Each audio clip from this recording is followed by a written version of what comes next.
Shalom semuanya. Malam telah tiba, dunia pun sunyi. Namun, di saat seperti itulah, pikiran cemas justru semakin keras terdengar. Mikirin soal uang, masalah sama orang-orang terdekat, atau khawatir sama kesehatan, semua langsung numpuk jadi satu. Belum lagi, pertanyaan-pertanyaan ngeselin yang suka muncul. Gimana kalau sampai begini? Gimana kalau sampai begitu? Serius, ini bikin kita tidak bisa tidur dan rasanya itu menyiksa sekali. Maka dalam video ini kita akan mengetahui janji-janji Tuhan yang paling menenangkan untuk mengatasi kecemasan yang melanda di malam hari. Ucapkan janji ini dan lihatlah sendiri bagaimana ini bukan sekedar basa-basi, melainkan senjata rohani yang Tuhan telah sediakan bagi kita agar dapat merebut kembali damai di tengah malam yang gelap itu. Haleluya, amin. 1. Tuhan, aku tidak sendiri, sebab Engkau bersamaku di tengah gelap ini. Mazmur 23 ayat 4. Sekalipun aku berjalan dalam lembah kekelaman, aku tidak takut bahaya, sebab Engkau besertaku. Gadamu dan tongkatmu, itulah yang menghibur aku. Lembah kekelaman dalam bahasa aslinya memiliki makna bayangan kematian. Dan sungguh tiada hal di dunia ini yang paling bikin manusia cemas selain kematian. Kenapa kira-kira? Ya, karena kematian adalah gerbang menuju kesendirian abadi, di mana bahkan bayangan pun tak lagi ada untuk menemani. Jadi ketika Daud berkata, "Aku tidak takut bahaya," sekalipun dia harus menghadapi gelapnya kematian, maka ini adalah pernyataan iman yang luar biasa. Daud dalam keberaniannya tidak sedang menyangkal ketakutan akan kematian atau kegelapan lembah kekelaman itu sendiri. Namun, ia sedang menyatakan bahwa di tengah bayang-bayang maut sekalipun, ada satu hal yang lebih besar daripada rasa takut, yakni keyakinan akan penyertaan Tuhan. Maka di saat Anda cemas, ucapkanlah, "Tuhan, aku tidak sendiri, sebab Engkau bersamaku." Bahkan di tengah gelapnya malam bagi jiwaku, aku tidak ditinggalkan. Engkaulah cahaya yang berjalan menemani aku. Jadi saat masalah yang terasa gelap datang, sebenarnya itu bukan tanda bahwa Anda telah ditinggalkan Tuhan, tetapi itu adalah sebuah undangan untuk merasakan sentuhan tangannya yang menuntun. Tuhan sedang menempa Anda agar mata Anda dapat melihat bahwa pertolongannya adalah sebuah kepastian. Karena ketika Anda ditolong, namanya dapat turut bersinar dalam kesaksian hidup Anda. Dan sesungguhnya itulah yang menghibur kita, bahwa Tuhan pasti tolong saya agar saya dapat memuliakan nama Tuhan. Haleluya, amin. 2. Kecemasan ini aku serahkan, sebab belas kasihan-Mu tidak pernah datang terlambat. 1 Petrus 5 ayat 7. Serahkanlah segala kekhawatiranmu kepadanya, sebab Ia yang memelihara kamu. Roh ketakutan selalu membisikkan kebohongan tentang masa depan. Tetapi Yesus selalu mengajarkan bahwa Tuhan itu tidak pernah kecepatan, tidak juga terlambat, selalu tepat waktu.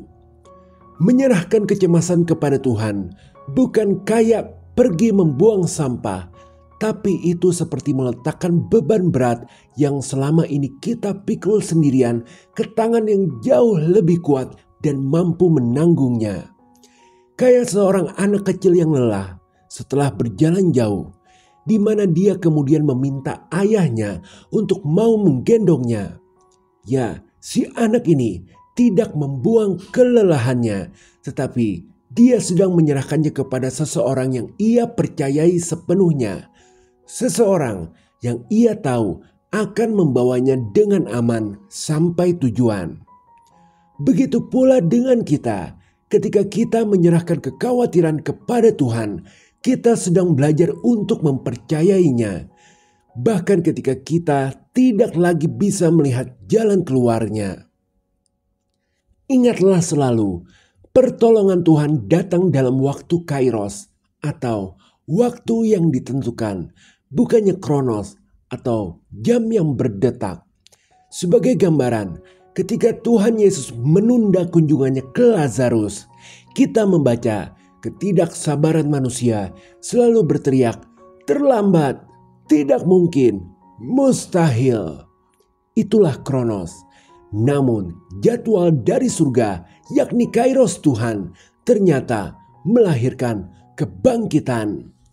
Jadi ucapkanlah, Tuhan, kecemasan ini aku serahkan kepadamu. Ya Tuhan, inilah bebanku, aku lepaskan sekarang. Sebab belas kasihan pertolonganmu tidak pernah datang terlambat. Setelah itu, Anda tidur karena Yesus saja beristirahat. Di mana saat Yesus tidur itu, bukanlah sedang mengajarkan kita bahwa dia seorang yang lemah, melainkan sedang memberitahukan kita cara Tuhan bekerja itu tidak pernah terburu-buru, tapi selalu tepat waktu dan pasti selesai. Haleluya, amin. 3. Tenanglah jiwaku, karena Tuhan sedang bekerja di balik susahku. Mazmur 94 ayat 19. Apabila bertambah banyak pikiran dalam batinku, penghiburanmu menyenangkan jiwaku. Berhenti untuk mendengarkan kejengkelan hati Anda, melainkan segera mulai untuk mendengarkan tubuh Anda yang berkata, saya sudah lelah, butuh istirahat, butuh tidur. Sejatinya, apa yang terjadi di siang hari dapat menguat sampai ke malam hari. Jika kita mengalami banyak perlakuan tidak adil di siang hari, tentu di malam hari kita akan gelisah memikirkannya, membuat tidak bisa tidur. Namun, tubuh kita tidak pernah berbohong, karena tubuh kita adalah baitnya Roh Kudus. Ia selalu memberikan sinyal jujur tentang apa yang ia butuhkan, yakni istirahat, ketenangan, dan kesempatan untuk memulihkan diri bila hari sudah malam. Ketika kita terus-menerus mengabaikan suara tubuh ini demi mengejar kekhawatiran atau kemarahan dalam pikiran yang tak kunjung usai, kita hanya memperpanjang penderitaan kita sendiri. Kita seperti berusaha menambal lubang di perahu yang tenggelam dengan tangan kosong, tanpa menyadari bahwa yang sebenarnya yang dibutuhkan adalah berlabuh sejenak. Kekhawatiran tidak menambah sehasta saja dalam jalan hidup kita. Marah tidak akan mengubah apa yang sudah terjadi. Mengasihani diri sendiri pun hanya akan membuat kita semakin terjebak dalam lingkaran emosi negatif. Jadi kesimpulannya, yang Tuhan Yesus mau kita itu tuh bisa tenang supaya kita dapat beristirahat dengan cukup. Maka katakanlah, tenanglah jiwaku, karena Tuhan sedang bekerja di balik susahku. Ketenangan bukan berarti pasif atau menyerah pada keadaan. Sebaliknya, ketenangan adalah bentuk dari keberanian untuk tetap mau percaya kepada Tuhan meskipun badai sedang menghadang. Dalam setiap detak jantung yang tenang, kita memberi ruang bagi Tuhan untuk bekerja agar hikmat Tuhan dapat menyusup masuk ke dalam pikiran kita sehingga kita tahu perbuatan apa yang selaras dengan rencananya yang harus kita perbuat keesokan harinya. Haleluya. Amin. 4. Bapa, aku menyerahkan segalanya karena Engkaulah yang memegang hari esok. Filipi 4 ayat 6-7. Janganlah hendaknya kamu khawatir tentang apapun juga, Tetapi nyatakanlah dalam segala hal keinginanmu kepada Allah dalam doa dan permohonan dengan ucapan syukur. Damai sejahtera Allah yang melampaui segala akal akan memelihara hati dan pikiranmu dalam Kristus Yesus.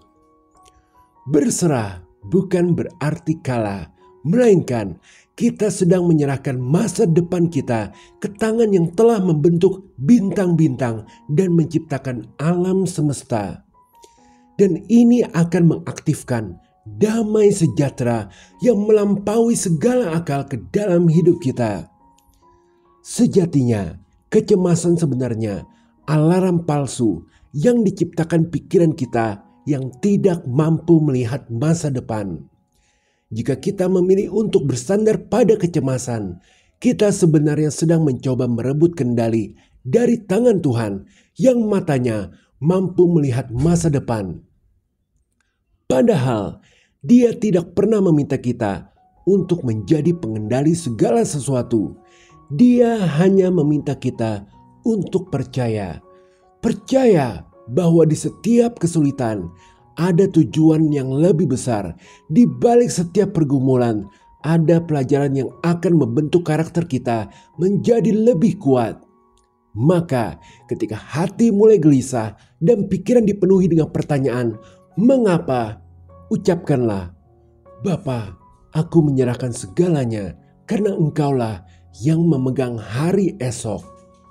Biarkan Tuhan yang menjadi penulis cerita hidup kita. Jadi, kita tidak lagi harus mengendalikan segalanya, bahwa ada kekuatan yang lebih besar dari kita yang sudah merancang segala sesuatunya dengan sempurna, yang akan mengatur segalanya bagi kita. Sekali lagi, bila kecemasan adalah alarm palsu yang diciptakan pikiran kita, maka untuk mematikannya adalah dengan berserah total kepada Tuhan. Dialah perlindungan kita yang sungguh memegang hari esok yang gilang gemilang bagi hidup kita. Maka tidurlah segera dengan damai. Haleluya. Amin. Sebagai pengingat, siapakah Anda? Anda adalah anak Tuhan Yesus. Tuhan Yesus adalah Raja segala raja. Maka jangan biarkan kecemasan mencuri identitas Anda sebagai anak raja.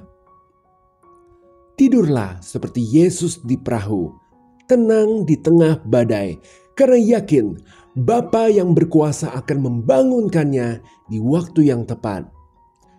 Sekarang saat roh ketakutan menyerang Anda, pilihlah satu dari perkataan janji-janji Tuhan ini. Ucapkan dengan kesungguhan hati dan nantinya bagikan janji itu kepada teman yang sedang bergumul.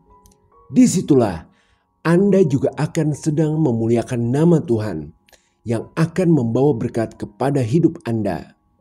Haleluya. Amin.